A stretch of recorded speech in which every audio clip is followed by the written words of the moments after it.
CT cable.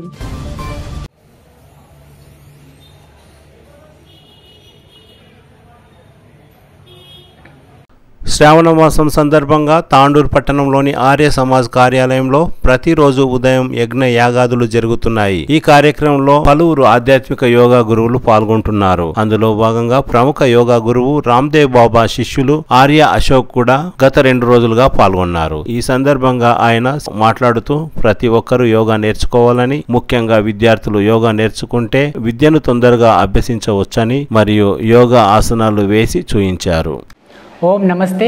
నా పేరు అశోక్ ఆర్య. నేను స్వామి రామ్దేవ్జీ మహారాజ్ శిష్యుణ్ణి. నేను చిన్నప్పటి నుండి స్వామీజీ టీవీ చూసి యోగా చేసేవాడిని. హై స్కూల్ నుండి ఇంటర్లో నేను ఎంపీసీ మండల్ టాపర్. కానీ నాకు అనిపించింది ఏదైతే ఈ ఆధునిక విద్యా విధానం మన జీవితం హౌ టు లివ్ లైఫ్ అనేది నేర్పించదు జీవితంలో. This modern education gives only how to earn money, కానీ హౌ టు లివ్ లైఫ్ అనేది కేవలం స్పిరిచువల్ ఎడ్యుకేషన్, యోగ మార్గమే ఇస్తుందనే ఉద్దేశంతో నేను ఆ యోగా చేసే మార్గం నుండి స్వామీజీ దగ్గరికి వెళ్ళాను 2013 నుండి. అలా 13, 14, 15 నిరంతరం స్వామీజీ దగ్గర వెళ్తూ అక్కడ స్వామీజీ దగ్గర విద్యాభ్యాసం నేర్చుకుంటూ యోగాభ్యాసము, యజ్ఞాలు చేయడము, భారతీయ విద్యా విధానం అదంతా వేదాలు సారము అదంతా నేర్చుకోవడం చేస్తూ నన్ను స్వామీజీ 2015 నవంబర్లో ఆదిలాబాద్ యోగ ప్రచారంగా చేశారు. ఆదిలాబాద్ మా సొంత జిల్లా. అక్కడ యోగ ప్రచారం చేస్తూ అక్కడ మంచి ప్రచారం చేయడంతో స్వామీజీ నన్ను తెలంగాణ, ఆంధ్రప్రదేశ్, కర్ణాటక, తమిళనాడు యోగ నిరీక్షక్, యోగ పర్యవేక్షకగా నియమించారు. పతంజలి ఫ్రీ యోగా క్లాసెస్ ఏవైతే నడుస్తున్నాయో వాటి ఇన్స్పెక్షన్ చేయడం, వాటి డేటా హరిద్వార్ ఇవ్వడం లాంటి పని చేశాను లాక్డౌన్ వరకు. Now as a youth president of Telangana, Andhra Pradesh, యువ భారత్ పతంజలి. ఇది నా గురించి. యాక్చువల్ నేను ఆ మార్గంలో ఎందుకు వెళ్ళాను? నేను దృఢమైన వ్యాయామాలు చేసేవాడిని ఇంటర్లో. దాంతో నేను చురుగ్గా ప్రతి దాంట్లో ఎవ్రీవేర్ ఫస్ట్ వచ్చేవాడిని. చాలామంది నేడు పిల్లల్ని పుస్తక కీటకాలు చేస్తున్నారు. పుస్తకాలను అతుక్కొని ఉంటున్నారు పిల్లలు. దాంతో పిల్లలు డిప్రెషన్, టెన్షన్, కళ్ళద్దాలు రావడం. ఇప్పటికి మా ఫ్రెండ్స్ కూడా ఇప్పటికి కళ్ళద్దాలు ఉన్నాయి. నాకైతే కళ్ళద్దాలు రాలేదు. Because I did powerful exercises. అందుకే ప్రపంచ దేశాలు కూడా నేడు వ్యాయామాన్ని చేయాలి compulsory. You must charge your body with different type of exercise because your brain will be charge with physical exercises. మన బ్రెయిన్ అప్పుడే ఛార్జ్ అవుతుంది ఎప్పుడైతే మనం ఎక్సర్సైజ్ చేసి బాడీకి ఛార్జ్ చేస్తామో. ఇది నేటి యువతకు తెలవాలి, తల్లిదండ్రులకు తెలవాలి. పిల్లలని కనీసం 20 minutes 40 minutes వ్యాయామం చేయించాలి. అప్పుడే వాళ్ళ బాడీలో విజిగిసు ప్రవృత్తి వచ్చి, దృఢత్వం వచ్చి బ్రెయిన్ ఛార్జ్ అవుతుంది, బ్రెయిన్ చురుగ్గా పనిచేస్తుంది. అటువంటి బ్రెయిన్ని మీరు వాళ్ళ పుస్తకాల్లో పెడితే గంట సేపు చదువుకునేది కేవలం 10-20 నిమిషాల్లో వాళ్ళ మెదడుకి ఎక్కుతుంది. కానీ మీరు ఎన్ని గంటలు చదువు పెట్టినా ఆ పిల్లగాని మైండ్ అనేది సెట్ సరిగా లేకపోతే, బాడీలో హార్మోన్స్ మంచి రిలీజ్ కాకపోతే, బ్రెయిన్ ఛార్జ్ కాకపోతే, ఆ బ్రెయిన్ని మీరు ఎన్ని గంటలు సేపు పెట్టినా అతడు చదువు మెదడుకి ఎక్కదు. గబ్బుగానే ఉంటూ అనేక టెన్షన్, డిప్రెషన్కి లోనై 20 years 25 years కష్టమైతే కష్టపడతారు. లాస్ట్కి వచ్చేసి అటువంటి చదవడం వల్ల జాబ్ వస్తుంది, జాబ్తో పాటు షుగర్ వస్తుంది, జాబ్తో పాటు బీపీ వస్తుంది, జాబ్తో పాటు హార్ట్ అటాక్. చెప్పండి, ఇంత చదువుకొని కూడా శరీరానికి దృఢత్వం లేకపోతే అతడు చేసే పనిలో నైపుణ్యత ఎక్కడ ఉంటుంది? అందుకే స్వామీజీ చెప్తూ ఉంటారు, మన ఋషులు మునులు చెప్పారు, మీరు ఒకవేళ యోగ సాధనతో చేస్తే ప్రతి పనిలో దృఢత్వం వస్తుంది, ప్రతి డిపార్ట్మెంట్లో నైపుణ్యత వస్తుంది. అరే వీళ్ళే రోగులైతే సమాజానికి సేవ చేసే నేటి బాలల రేపటి పౌరులు, వీళ్ళే రోగులైతే సమాజానికి ఎటువంటి మార్గం చూపిస్తారు? చూస్తున్నాం, యువత వ్యసనపరులు అవుతున్నారు. ఒక వ్యసనపరుడు కొన్ని స్కూళ్ళలో చూస్తూ ఉంటే వాడు గుట్కాలు నమ్ముతూ పిల్లలకు చదువు నేర్పిస్తున్నారు. ఒకవేళ టీచరే గుట్కాలు నమ్ముతూ అనేక వ్యసనాలతో ఉంటే అటువంటి టీచర్ని చూసే పిల్లలు ఎలా బాగుపడతారో అర్థం చేసుకోవాలి. కేవలం టీచరే కాదు, మనం ఏ డిపార్ట్మెంట్ చూసినా, పోలీస్ డిపార్ట్మెంట్, ఇఫ్ ఎనీ డిపార్ట్మెంట్లో చూసినా నైపుణ్యత లేదు. కారణం ఏంటి? భారతీయ సనాతన పరంపర లేదు, వాళ్ళలో సంస్కారం లేదు. విద్యా దదాతి వినయం, వినయం ఆప్నోతి పాత్రతాం. పాత్రత అప్పుడే వస్తుంది విద్య నేర్చడం వల్ల, ఈ చదువు వల్ల కాదు. చదువు అనేది సంస్కారం ఇస్తుంది. కాబట్టి ప్రతి ఒక్కరు గుర్తుపెట్టుకొని పిల్లల్లో ఆధ్యాత్మిక ఇవ్వాలి. ఆధ్యాత్మికత ఇచ్చినప్పుడే ఆ పిల్లలు చురుగ్గా పనిచేస్తారు, మంచిగా దృఢత్వంతో ఉంటారు, వ్యసన పరుల నుండి ముక్తులుగా ఉంటారు. కనీసము 20-40 నిమిషాలు వ్యాయామం చేయించండి. ఇది ముఖ్యమైన విషయము. సమాజంలో వచ్చేవాళ్ళు ప్రతి ఒక్కరిలో నైపుణ్యత వస్తుంది అప్పుడే. మన భగవద్గీతలో శ్రీకృష్ణుడు కూడా అదే చెప్పారు, యోగస్థ కురు కర్మాని. హే అర్జున, నువ్వు ప్రతి పనిని యోగస్థమై చెయ్యి. యోగస్థ కురు కర్మాని సంగం త్యక్త్వా ధనంజయ సిద్ధ సిద్ధో సమభూత్వా సమత్వం యోగ ఉచ్యతే. అటువంటి యోగ ఉత్తమమైనది. ఎప్పుడు అటువంటి నువ్వు యోగస్థమై కర్మ చేస్తే నువ్వు స్థిరంగా ఉంటావు. చూస్తున్నాం, పెద్ద పెద్ద స్థాయికి వెళ్తున్నారు. లాభం వస్తే హహహ అని నవ్వడం, నష్టం వస్తే ఏడవడం. ఇది కాదు మనిషి జీవితం. నువ్వు నష్టాలు వచ్చినా, లాభం వచ్చినా, సుఖం వచ్చినా, దుఃఖం వచ్చినా ఎప్పుడు సమంగా ఉండడం, అది యోగి లక్షణం. ప్రతి ఒక్కరు యోగులు కావాలి. ఒక ఇంజనీర్, ఒక డాక్టర్, ప్రతి ఒక్కరు అప్పుడు వాళ్ళు స్వయంగా దృఢంగా ఉన్నప్పుడే సమాజానికి దృఢత్వాన్ని ఇస్తారు. ఒక పొలిటికల్ లీడర్, ఇటువంటి వాళ్ళు ఉంటేనే సమాజంలో. ఎందుకంటే ఎవరైనా ఆదర్శంగా తీసుకునేది ఎవరిని? పెద్ద పెద్ద డిపార్ట్మెంట్లో ఉండే అధికారులని. ఒకవేళ అధికారులే సక్రమంగా లేకపోతే వాళ్ళ మీద ఆధారపడిన సమాజం ఏమైపోతుంది? అది ఆలోచించాలి. ఇది ముఖ్యమైన విషయం. అందుకే నేను అందరికీ చేతులు జోడించి నమస్కరించి చెప్పే విషయం, మన ఋషులు, మునులు, మహనీయులు, స్వామి దయానంద మహర్షి, జగద్గురు శంకరాచార్యులు, అదేవిధంగా ఆధునిక యుగంలో వచ్చిన స్వామి వివేకానంద, వీళ్ళందరినీ యువత ఆదర్శంగా తీసుకోవాలి. వివేకానంద గారు ఏమన్నారు? నా దేశానికి ఇనుప కండరాలు, ఉక్కు నరాలు కలిగిన యువకులు కావాలి అని. అటువంటి వాళ్ళు ఉన్నప్పుడే దృఢమైన సమాజ నిర్మాణం జరుగుతుంది. నేటి యువతలు చూస్తూ ఉంటే అశ్లీలతలో మునిగి ఉన్నారు, అదేవిధంగా వ్యసనాల్లో మునిగి ఉన్నారు. అరే, నేటి బాలలు రేపటి పౌరులు అన్నప్పుడు ఏమవుతుంది? కాబట్టి మనం చూస్తూ ఉంటే జపాన్ పదే పదే పడిపోతుంది, సునామీ వస్తుంది, భూకంపం వస్తుంది. అయినా కూడా అక్కడ యువకులు లేకున్నా కూడా ముస్లిం వాళ్ళు కూడా యువకుల్లాగా పనిచేసి మళ్ళీ మళ్ళీ జపాన్ని పైకెత్తుతున్నారు. What is the reason? వాళ్ళు అంటారు, పిల్లలకు చిన్నప్పటి నుండి బ్రెయిన్ ఛార్జ్ చేయించే దృఢమైన వ్యాయామాలు చేస్తారు. బ్రెయిన్ అనేది ఛార్జ్ కావాలంటే బాడీని ఛార్జ్ చేయాలంటారు, దేశభక్తి కలిగి ఉండాలంటారు, వ్యసనముక్తులుగా ఉండాలంటారు. అటువంటప్పుడే ఒక దేశం డెవలప్ అవుతుంది. మనం చూస్తున్నాం, అందరూ ప్రపంచవ్యాప్తంగా ఎక్కువ యువకులున్న దేశం ఏది అంటే మన భారతదేశం. అది నేడు ఎక్కడ వెళ్తుంది అంటే సోషల్ మీడియాలో సతమతం అవుతుంది. ఒక విషయం చెప్తాను, మొన్న పశ్చిమ బెంగాల్లో లేడీ డాక్టర్ మీద అఘాయిత్యం జరిగింది. అందరు అంటున్నారు అఘాయిత్యం జరిగింది, వాణి ఇలా చేయాలి, వీని ఇలా చేయాలి అని. కానీ ఆ పొగను చూసి భయపడుతున్నారు. కానీ ఆ పొగ రావడానికి మూల కారణం ఏంటి? పొగ ఊరికే రాదు, అగ్గి మండినప్పుడే పొగ వస్తుంది. మరి అగ్గి ఎక్కడ మండుతుంది అంటే అగ్గి ఇన్స్టాగ్రామ్లో మండుతుంది. ఇన్స్టాగ్రామ్, ఈ సోషల్ మీడియాలో ఉన్న అశ్లీలత, ఇవి ఒక వేశ్యాగృహాలు. ఈ వేశ్యాగృహాలు ఇటువంటి వాటిని చూసే వాడు అంతా రికార్డ్ చేస్తున్నాడు. దాంట్లో చూస్తున్నాం, ఎక్కువ మంది ఇన్స్టాగ్రామ్ ఓపెన్ చేస్తే లేడీస్ ఎక్కువ కనిపిస్తూ ఉంటారు చిన్న చిన్న బట్టలతో. వాళ్ళని ఒకడు కామెంట్ చేస్తూ ఉంటాడు, సూపర్ సూపర్. ఎక్కడైతే సూపర్ సూపర్ అంటాడో దానికే మళ్ళీ ఎక్కువ చూడడం, మంద పెరుగుతుంది. మందని చూసి మంద, గొర్రె వెనుక గొర్రె అన్నట్టు ఆ విధంగా పెరిగిపోతుంది అశ్లీలత. ఎందుకు? ప్రతి తల్లి తండ్రి, ప్రతి యువకులు, ప్రతి ఉన్నత సమాజం ఉన్న వాళ్ళు సోషల్ మీడియాలో పోయి వాళ్ళు కామెంట్ పెట్టరాదా, నువ్వు ఇది చేసే పని తప్పు పని, నీ వల్ల ఎంతోమంది జీవితాలు నాశనం అవుతున్నాయి, అశ్లీలత వల్ల అందరి మీద రేపులు జరుగుతున్నాయి, అఘాయిత్యాలు చిన్న చిన్న పిల్లల మీద. ఆ తల్లిదండ్రులకు సిగ్గుండాలి, పిల్లల్ని అటువంటి మార్గంలో పెడుతున్నారు, చిన్న చిన్న బట్టలతో ప్రమోట్ చేస్తున్నారు. అదేవిధంగా యువకులు వాళ్ళని ప్రమోట్ చేస్తున్నారు సూపర్ సూపర్ అని, దాన్ని షేర్ చేస్తున్నారు. దీన్ని ఆపినప్పుడే ఈ మండుతున్న మంటని ఆపినప్పుడే ఈ అటువంటి పొగలు, అటువంటి అఘాయిత్యాలు ఇటువంటి జరగకుండా ఉంటాయి. ఇది సమాజం గ్రహించాలి, నేటి యువత, చదువుకున్న యువత గ్రహించాలి. ఎప్పుడైతే శరీర విజ్ఞానం చెప్తుంది, ఆయుర్వేదంలో శరీర విజ్ఞానం చెప్తుంది, అదేవిధంగా వేదమంత్రం చెప్తుంది. బ్రహ్మచర్యేన తపసా రాజా రాష్ట్రం విరక్షతి, ఆచార్య బ్రహ్మచర్యేన బ్రహ్మచారిణమిచ్చతే.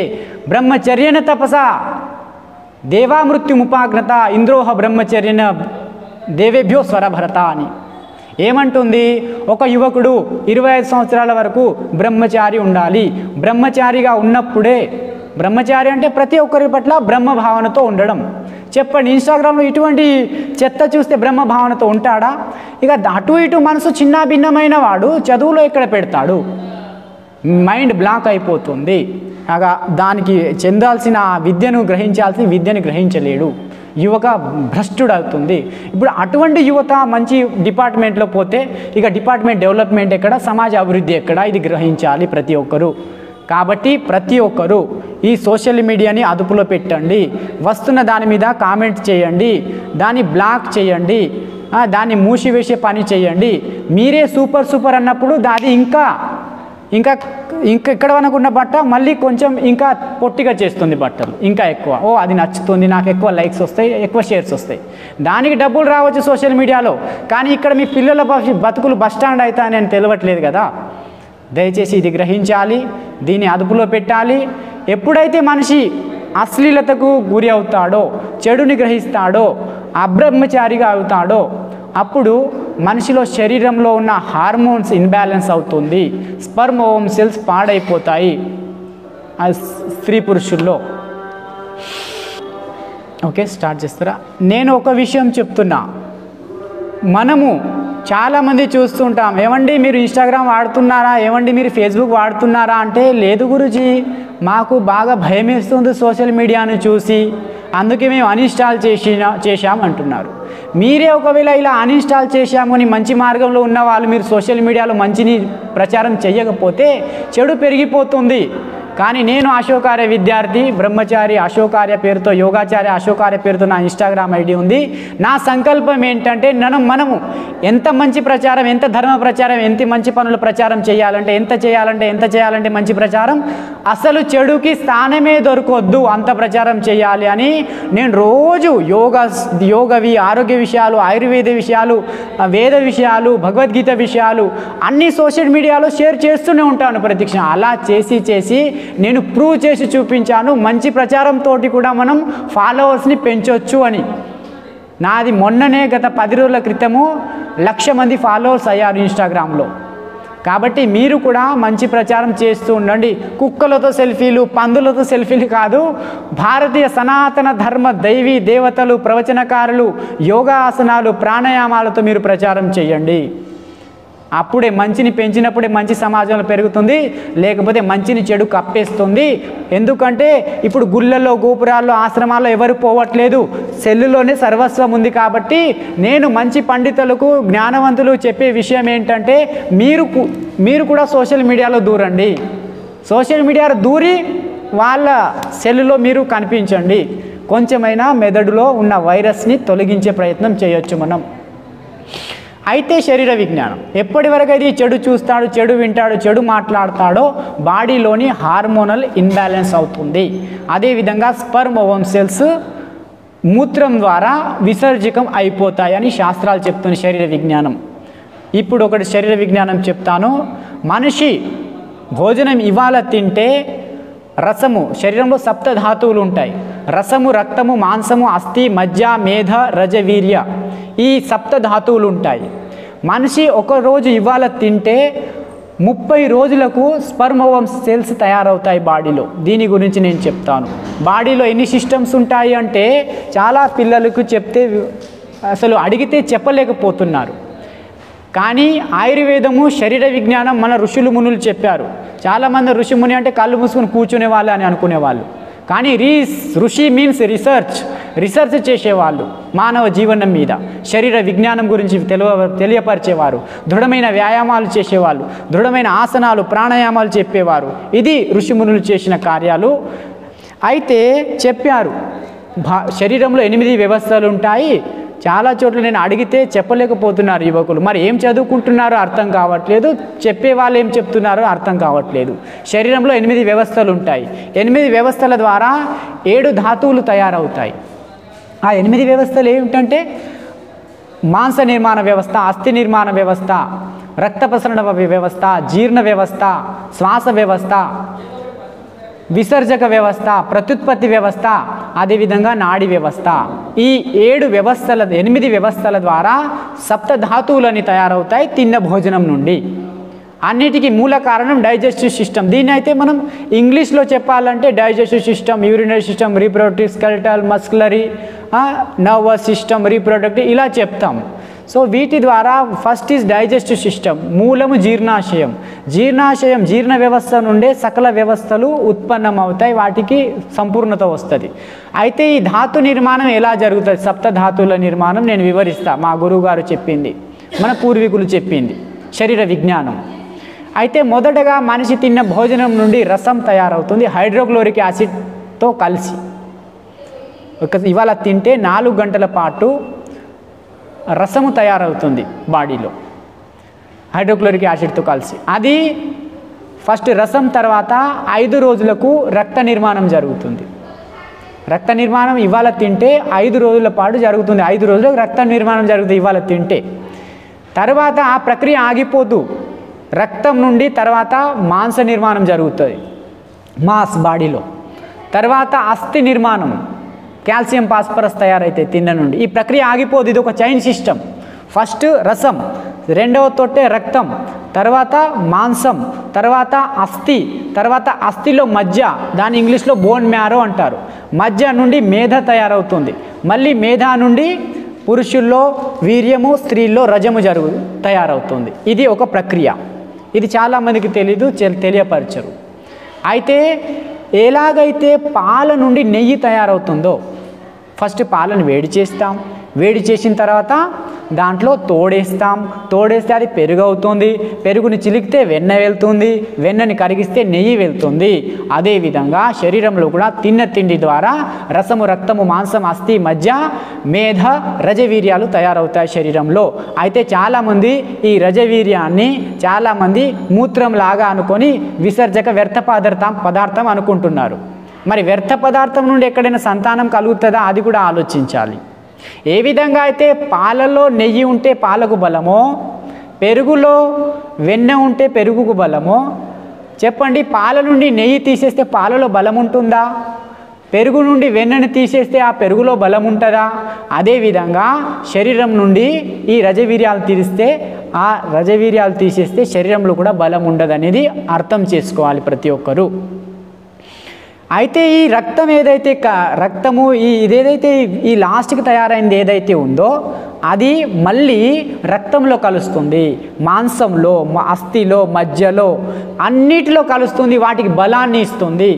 ఏ విధంగా అయితే ఈ పాలలో నెయ్యి ఉంటుందో అదేవిధంగా సమస్త శరీరం అంతా ఈ రజవీర్యాలు ఉంటాయి. అప్పుడే ఒక రాజు ఏ విధంగా అయితే ఒక రాజ్యానికి బలమో అదేవిధంగా శరీరంలో వీర్యం అనేది రాజు. ఎందుకంటే ఈ వీర్యము నుండే ఇంకొక రాజు తయారవుతాడు.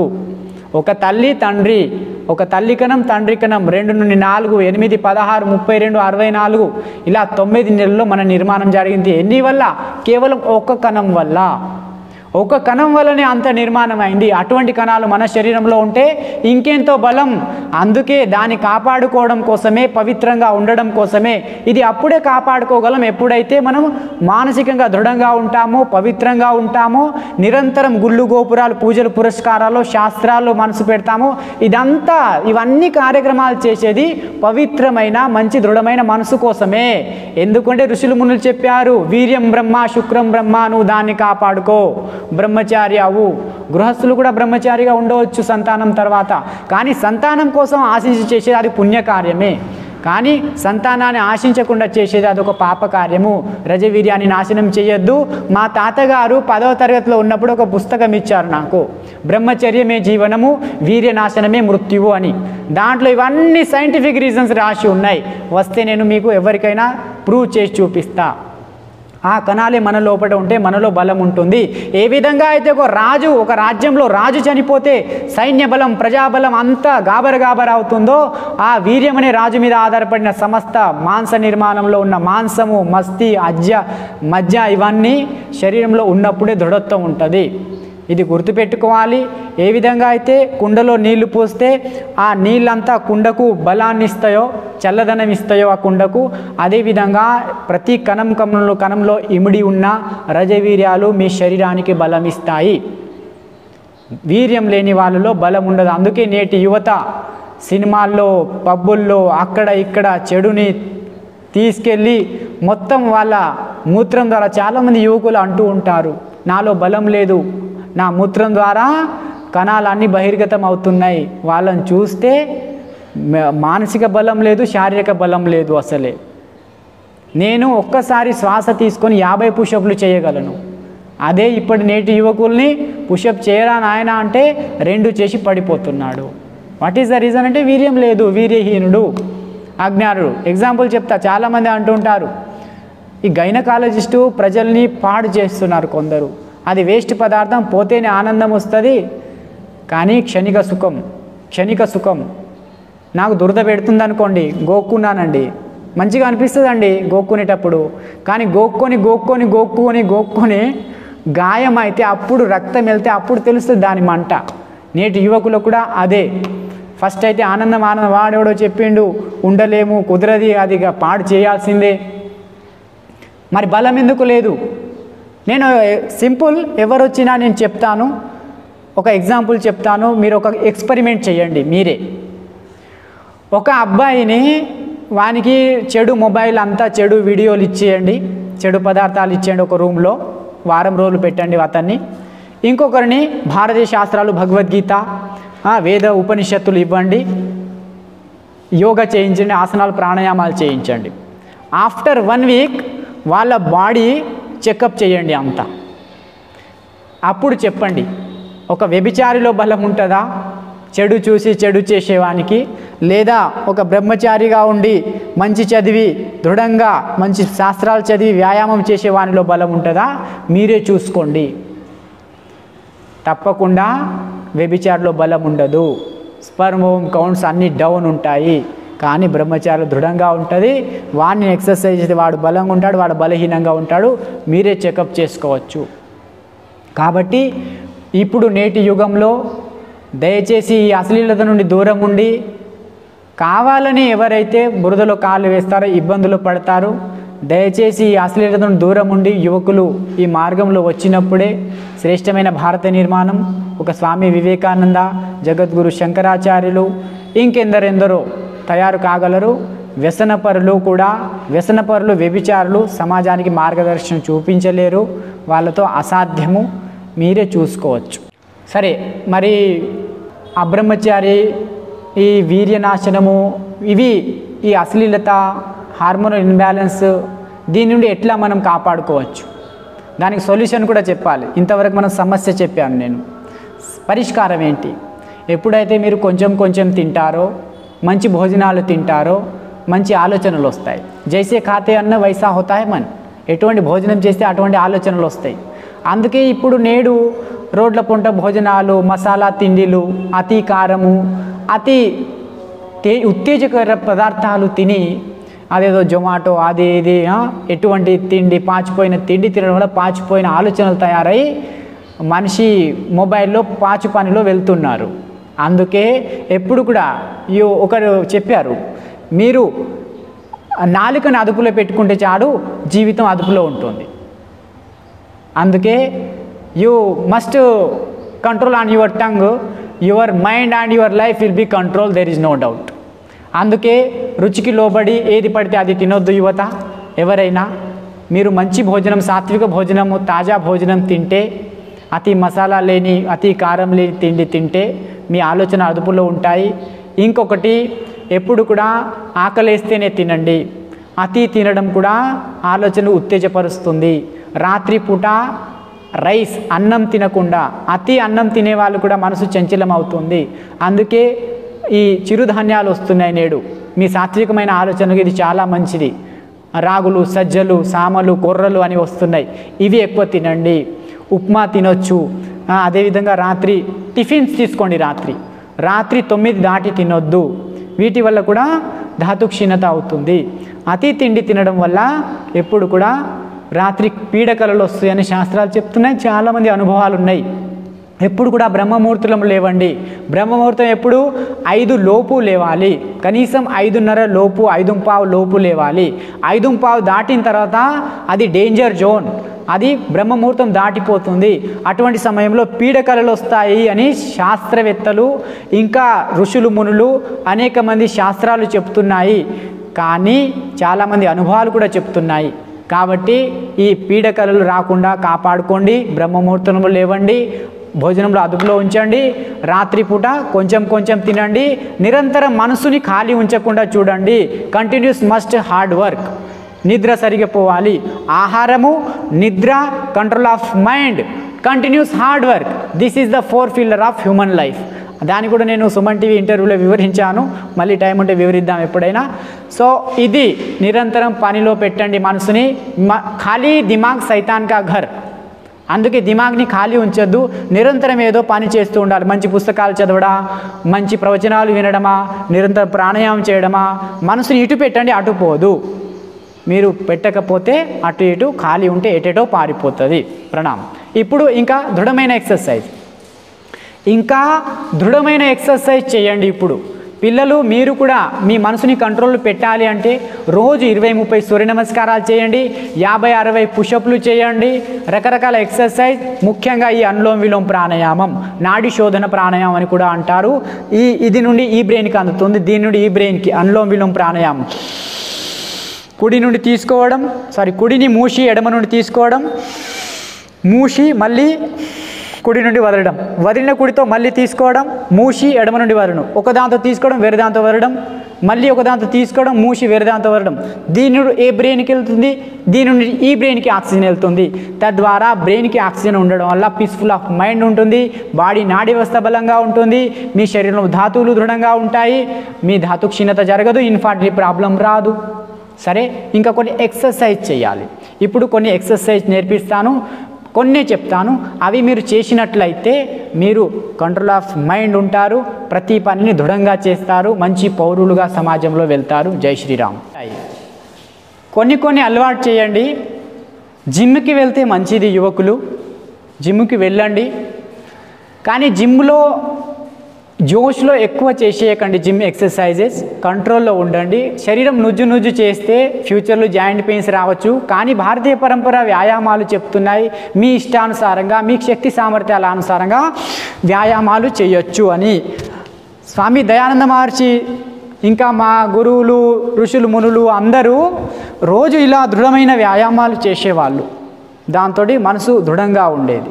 ఎంత బలం అన్నది ముఖ్యం, ఎంత బలం ఉన్నదనేది ముఖ్యం, ఎంత బలిసి ఉన్నామన్నది ముఖ్యం కాదు, అది గుర్తుపెట్టుకోవాలి. ఇది సాధారణ పూర్ణ బయటకు. మళ్ళీ ఇలా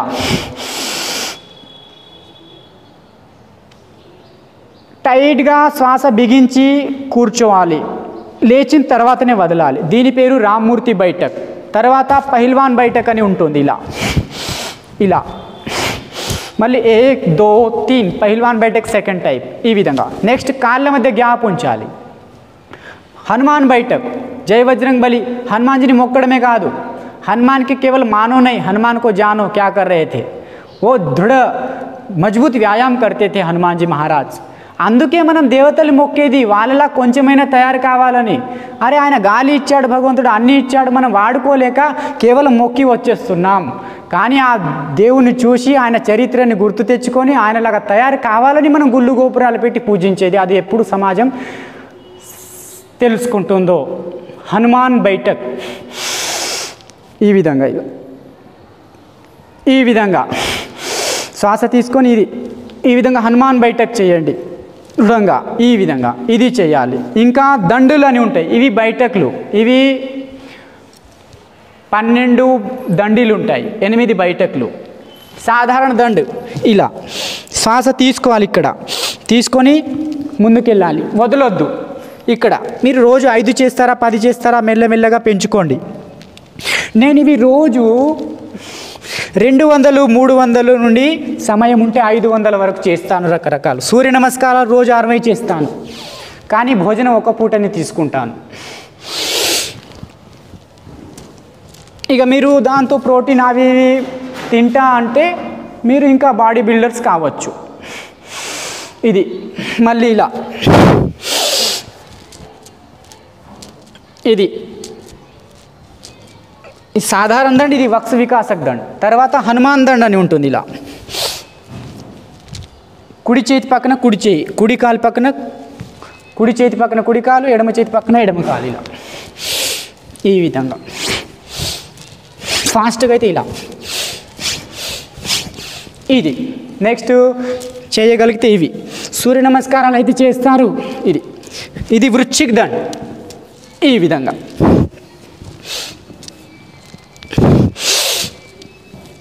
వృశ్చిక్ దండ్. తర్వాత సెకండ్ టైప్ ఉంటుంది. ఇలా మొత్తం 12 రకాలు ఉంటాయండి. మీకు కొన్ని చెప్తే చాలా. ఇది మళ్ళీ పార్శ్వదండ్. దీనివల్ల శరీరంలో ఉన్న స్పర్మ్ సెల్స్ దృఢంగా ఉంటాయి స్త్రీ పురుషుల్లో. తద్వారా స్ఖలితం కాకుండా, మూత్రం ద్వారా బహిర్గతం కాకుండా, మహిళల్లో వైట్ డిసీజ్ లేదా పురుషుల్లో వెంధత్వ సమస్య రాకుండా ఉంటుంది. ఈ విధంగా దీనికోసమే వ్యాయామాలు, గుళ్ళు, గోపురాలు, పూజలు, పురస్కారాలు ఇవన్నీ దేనికోసం అంటే మన శరీరంలో ఉన్న రజవీర్యాలను కాపాడుకోవడానికి అని తెలుసుకోవాలి. చక్రదండ్. ఇలా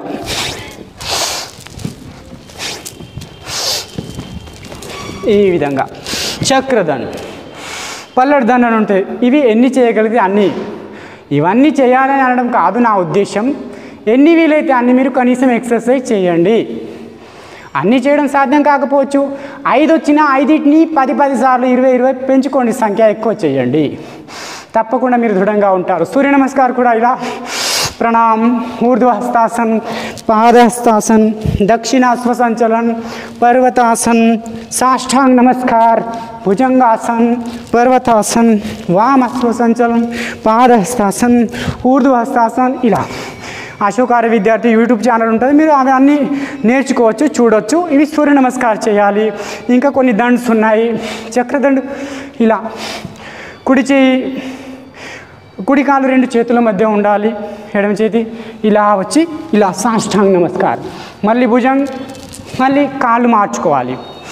ఇది ఇలా తీసుకొచ్చి ఇలా చేతులు ఇలా చక్రదండ్ అని. ఇలా మళ్ళీ పల్లెడు దండ్ అని కూడా ఉంటుంది. పర్వతాసనలు వెళ్ళాలి. ఇలా చేసి సాధారణం చేసి ఇలా ఇలా ఇలా సాధారణ దండ్ చేసి పర్వతాసనం ఇలా చేసి ఇలా పల్టీ కొట్టాలి. మళ్ళీ ఇలా ఈ విధంగా పల్లెడు దండ్, చక్రదండ్. తర్వాత షేర్ దండ్ అని ఉంటుంది. షేర్ దండ్ నిలబడి కూడా చేయొచ్చు. దీన్ని పర్వతాసనంలో వెళ్ళి మౌంటైన్ పొజిషన్లో కూడా చేయొచ్చు.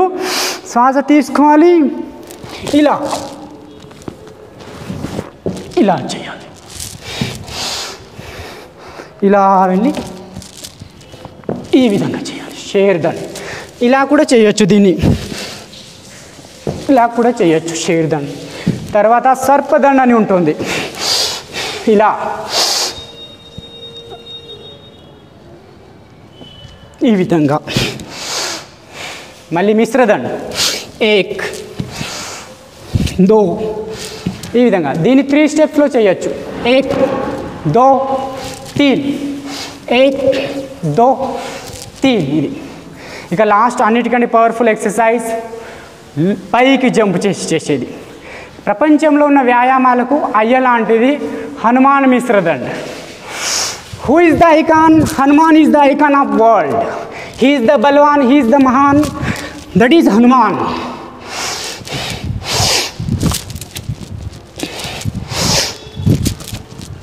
ఇవన్నీ చేస్తే మనం దృఢంగా ఉంటాం, శారీరకంగా, మానసికంగా, ఆర్థికంగా. Every country needs physically fit, mentally alert, economically strong young man. That is possible with this type of all, not only with social media. Take care. Pranam. CT Cable.